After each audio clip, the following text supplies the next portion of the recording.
l'équilibre nécessaire. Le destin de chacun est tracé, avec sa mission spirituelle et sa mission humaine. Toutes deux doivent être en harmonie et tendre vers une seule finalité.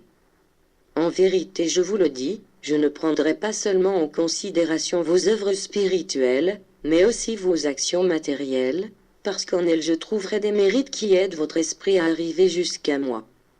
Jusqu'à présent, c'est l'orgueil de l'homme qui lui a fait désavouer la partie spirituelle, et le manque de cette connaissance l'a empêché d'être parfait.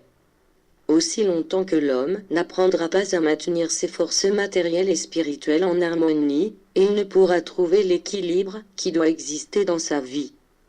Disciples, bien que vous viviez sur terre, vous pouvez mener une vie spirituelle, parce que ne croyez pas que la spiritualité consiste à se séparer de ce qui correspond à la matière, mais à harmoniser les lois humaines avec les lois divines.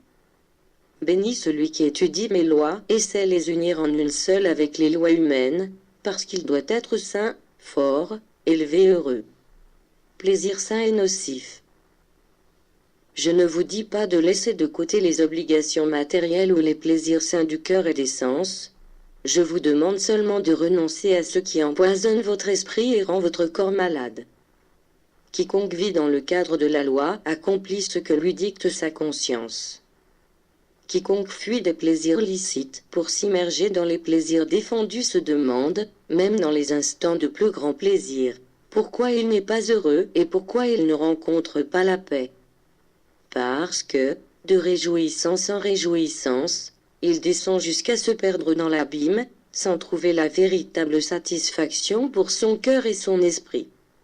Il y en a qui ont besoin de succomber en épuisant jusqu'à la dernière goutte du calice dans lequel ils cherchèrent le plaisir sans le trouver, afin qu'ils puissent entendre la voix de celui-là qui les invite éternellement au festin de la vie éternelle.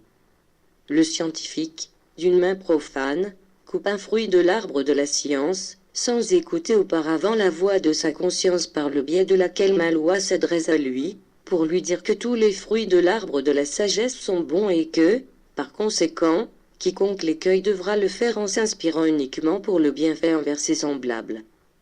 Ces deux exemples que je vous ai expliqués vous enseignent pourquoi l'humanité ne connaît pas l'amour ni la paix de ce paradis intérieur que l'homme, au travers de son obéissance à la loi, devrait porter éternellement dans son cœur. C'est pour vous aider à le trouver que je suis venu endoctriner les pécheurs, les désobéissants, les ingrats et les arrogants, afin de leur faire comprendre qu'ils sont doués d'esprit, qu'ils ont une conscience, qu'ils peuvent raisonner et valoriser parfaitement ce qui est bon et ce qui est mauvais, et pour leur montrer le chemin qui les mènera au paradis de paix, de sagesse, d'amour infini, d'immortalité, de gloire et d'éternité. L'homme n'interprète pas toujours bien mes enseignements. Je ne vous ai jamais appris à ignorer ou à vous abstenir de savourer le bon fruit qu'ordonnent et concèdent mes lois. Je suis seulement venu vous apprendre à ne pas poursuivre, moins encore à aimer, ce qui est inutile, superflu. Je suis venu vous enseigner à ne pas considérer le préjudiciable et l'illicite comme des fruits favorables à l'esprit ou à la matière. Mais, tout ce qui est permis et bénéfique à l'esprit ou au cœur, cela je vous l'ai confié, parce que cela figure dans mes lois. Une très longue période a dû s'écouler pour que l'humanité arrive à la maturité spirituelle.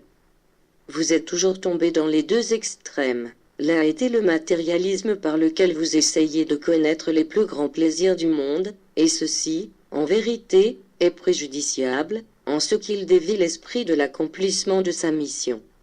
Cependant, vous devez aussi éviter l'autre extrême, la mortification de la matière, la négation complète de tout qui appartient à cette vie, parce que moi je vous ai envoyé sur cette terre pour vivre comme homme, comme être humain, et je vous ai indiqué le droit chemin afin que vous viviez en donnant à César ce qui appartient à César, et à Dieu ce qui correspond à Dieu. J'ai créé ce monde pour vous, avec toute sa beauté et toute sa perfection. Je vous ai donné le corps humain avec lequel vous devez développer tous les dons que je vous ai offerts pour atteindre la perfection. Le Père ne souhaite pas que vous vous priviez de toutes les bonnes choses que ce monde vous offre, mais vous ne devez pas non plus donner la préférence à la matière par rapport à l'esprit, parce que le corps est éphémère, tandis que l'esprit appartient à l'éternité.